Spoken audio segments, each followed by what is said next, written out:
Welcome back to this edition of Mocs News. It's a new year and we are so glad to be back. This week, our Mocs basketball team kicks off the semester with the Welcome Back tailgate.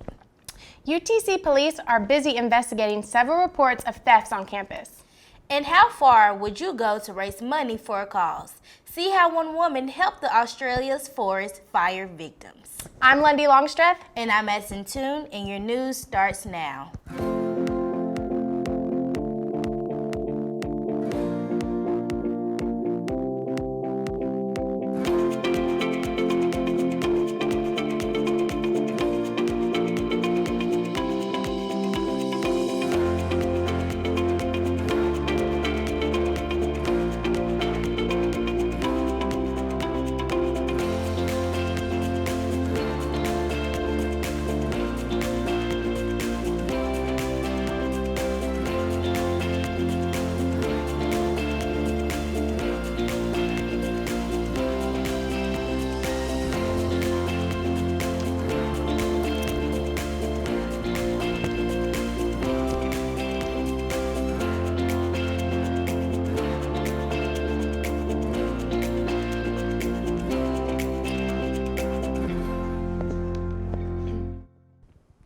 Over Christmas break, you may have been alerted of several thefts around our UTC campus.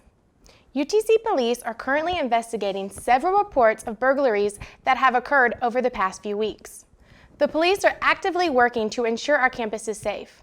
Remember to never leave personal items unattended and to always make sure you lock your valuables. If you see any unfamiliar faces, please be sure to report to campus police. Let's stay safe together. If you have not noticed already, the UTC campus is still undergoing some major changes in the coming months. The newest among the list of closures, Cardiac Hill, will remain closed for the remainder of the spring semester. This closure will only affect the areas between Lupton Hall and Brock. For now, students can find alternative routes around the west end of Brock Hall. Your Mocs News team will keep you updated of any more changes. This past Wednesday, UTC put on a tailgate party to get students ready for game day. Our Timothy McCurry has the story.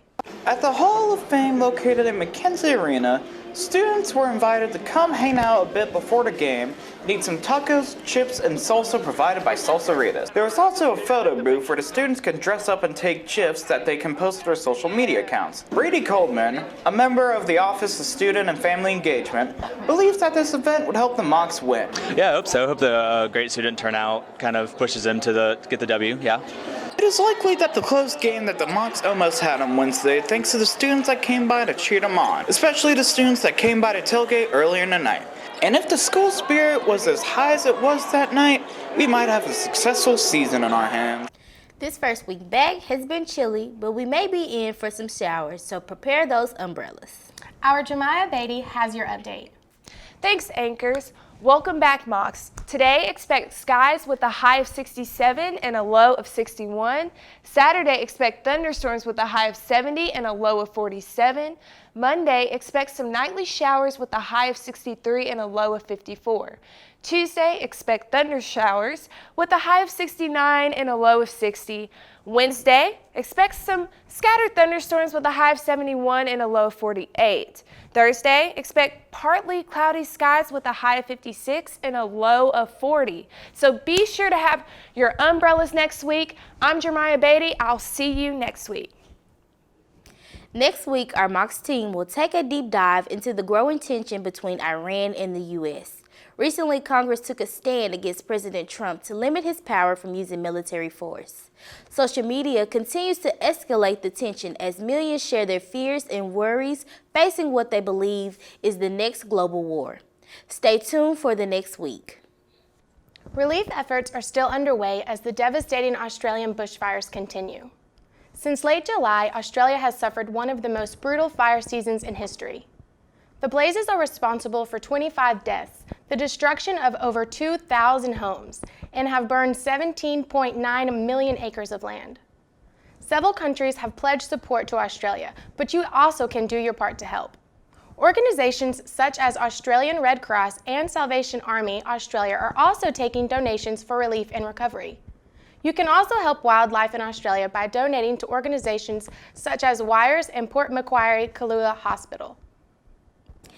In the wake of the Australian fires, some people have found a creative way to raise money for donations. On January 4th, model and sex worker Kaylin Ward tweeted that she would send a nude photo to every person who donated at least $10 to relief efforts. Her plan not only raised over $1 million, but inspired others to do the same. Although it sparked much success, Ward saw some pushback as her Instagram account got deleted several times. Despite the setbacks, Ward plans to continue her naked philanthropy by raising money for cancer research next. This week in sports, Bailey Biddle brings the latest on your Mocs sports teams, Titan football team, and the upcoming college football championship game. Thanks, guys. The Chattanooga Mocs men's basketball team squared off against the Furman Paladins on Wednesday night at the Roundhouse. The Mocs faced off against the red-hot Paladins and star guard Jordan Lyons, who was averaging 22.3 points in the last 6 games, and he did not disappoint. Guard Mike Bothwell dropped 27 points and came in clutch for Furman. The Mocs were shooting lights out from the field and were going toe-to-toe with the Paladins. Even with forward Stephon Kennett going 5 for 5 on the day, it wasn't enough. And in the end, it was the turnovers from the Mocs that was a silent killer. The Mocs lost 73-66 and are now 10-6 on the year. The Chattanooga Mocs wrestling team will host Gardner-Webb in McKenzie Arena on Sunday. The matches are set to be at 2 p.m. Eastern Time, and gates 1 and 3 will open at 1 p.m. for fan access. The Mocs look to start the new year off right and are currently 1-0 in league duels. Tickets are on sale now at GoMocs.com, and Gate 1 ticket office opens at 12:30 p.m. on Sunday. The 6-seeded Tennessee Titans will face off against the 1-seeded Baltimore Ravens in the divisional round of the NFL playoffs on Saturday night at 8:15 Eastern Time in Baltimore.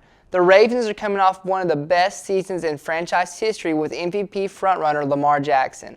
The Tennessee Titans pulled off an upset in the wild-card round by defeating Tom Brady and the New England Patriots on the road in Foxborough. The NFL rushing leader Derrick Henry of the Titans will collide with the league-leading rushing offense of the Ravens. We're in for a great matchup.